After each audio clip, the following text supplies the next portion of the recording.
Now remember who James is and remember what he's been talking about. And he's saying, if you go back to James chapter 1, James says clearly, I'm a bondservant.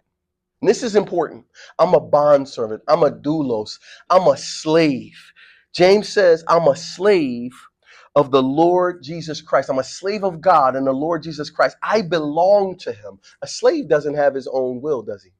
If you understand, see, we don't understand slavery. We were so ashamed of it culturally that we pushed it out of our memory, but there is a concept for slavery, especially a bondservanthood, where I want to be here and what you have for me is what I have.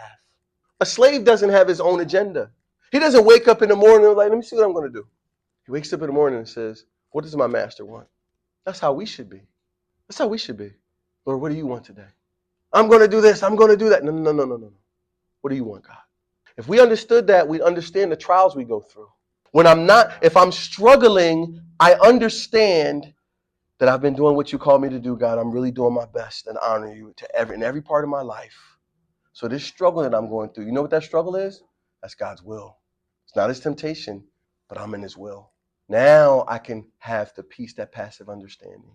Now I can be governed by a calm delight. Now I can count it all joy because no, I'm in his will. I tell people this all the time. When something bad happens in my life or some tragedy hits or something occurs, I just want to know, Lord, am I in your will?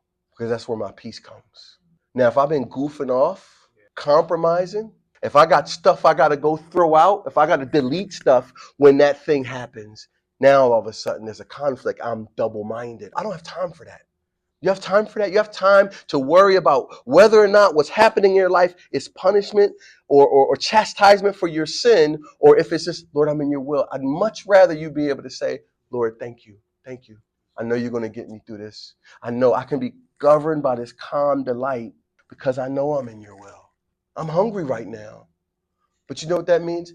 My master is teaching me something. I shared that story about me being handcuffed on a bus for 12 hours with the cold frost blasting me, can't go to the bathroom. I'm in a wheelchair.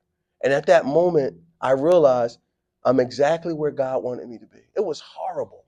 It was horrible. But in that moment, I learned patience. I learned God knows where I'm at. God knows if you're at a hospital. He knows if you have to drive to the funeral home. He knows. But do I know I'm in his will?